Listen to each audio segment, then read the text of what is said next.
Hello, আমি মনুশ্রী আবার একটা নতুন ভিডিও নিয়ে আসলাম। তো এই মাছগুলোকে তোমরা কে কী নামে চেনো অবশ্যই আমাকে জানিও। আমি কিন্তু এই মাছটার নাম জানি না। গুগলে সার্চ করে দেখলাম কাকি মাছ বা কিছু একটা বলে। তো যাই হোক, এই মাছের বড় বড় সুর আছে, সুর বলতে দাঁত, বড় বড় দাঁত রয়েছে, অনেকটা লম্বা। আর এই মাছগুলো আমি দেখেছিলাম যে অনেক বড় সাইজের হয়, কিন্তু এগুলো তো দেখছি ছোট ছোট মাছ। আমার জীবনে আমি কখনো এই মাছ খাইনি। আর দেখো, এদিকেও ছোট ছোট মাছ নিয়ে এসছে। তো এই দুই রকমের মাছ আর অল্প সামান্য মাছ নিয়ে এসছে আজকে। তো যাই হোক, মাছটাকে আমি দুটো মাছ একসাথে রান্না করব ভাবলাম। তার জন্য প্রথমে মাছ দুটোকে খুব সুন্দরভাবে ধুয়ে পরিষ্কার করে বেছে নিয়েছি। তারপর এখানে কাঁচা লঙ্কা, একটু আদা রসুনের পেস্ট আর একটা গোটা পেঁয়াজ আর একটু ভাজা মশলা দিয়ে আমি সুন্দরভাবে মাখিয়ে নিচ্ছি। আর হ্যাঁ, মাছটা ধোয়ার পরে আমি লবণ হলুদের সাথে অনেকটা পরিমাণে তেল দিয়েছি। এই রান্নাটা কিন্তু তেলটা একটু বেশি লাগে। তারপরে আমি এখানে কড়াইয়ের মধ্যে পুরো মাখানোটা দিয়ে দিচ্ছি।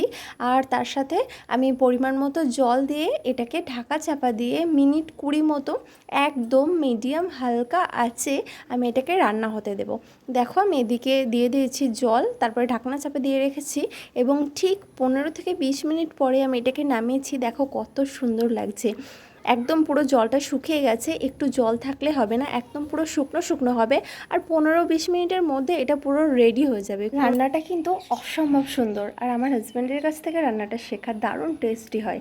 আর এদিকে আমি ভেন্ডি কেটে নিয়েছি, ভেন্ডি বলতে ঢ্যাঁড়স। আজকে রান্নাটা করব। আর তার সাথে নিয়ে নিয়েছি আলু এবং পেঁয়াজ, ছোটো ছোটো টুকরো করে আলু কেটে নিয়ে পেঁয়াজ কেটে নিয়েছি, ব্যাস। আর কোনো মশলা দেবো না, আর কয়েকটা লঙ্কা দিয়ে লাস্টে একটু সামান্য পরিমাণে ভাজা মশলা দিয়ে আমি নামিয়ে নিয়েছি।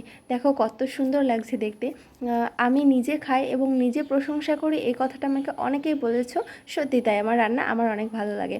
আর এদিকে রয়েছে ডাল। ডালটা মুগের ডাল করেছিলাম, কিন্তু অনেকটা হালকা ডাল করেছিলাম, বেশি গাঢ় ডাল আমার হাজব্যান্ড খেতে চায় না। আর এখানে রয়েছে লাল শাক, লাল শাকের ভাজি মুগ ডাল দিয়ে। মুগ ডাল বা কলাই ডাল দিয়ে লাল শাকের ভাজি করলে অসম্ভব সুন্দর লাগে। তো এটা আমি করে নিয়েছি, দেখা যাক কেমন টেস্ট হয়েছে।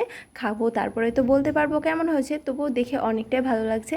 তো ফাইনালি আমি এখানে ভাত বেড়ে নিয়েছি, মাছ, আলু, ভেন্ডির তরকারি আর লাল শাকের ভাজা, ডাল, ভাত, লেবু আর কাঁচা লঙ্কা, ব্যাস এটুকু দিয়েই আজকের লাঞ্চটা সেরে নেব।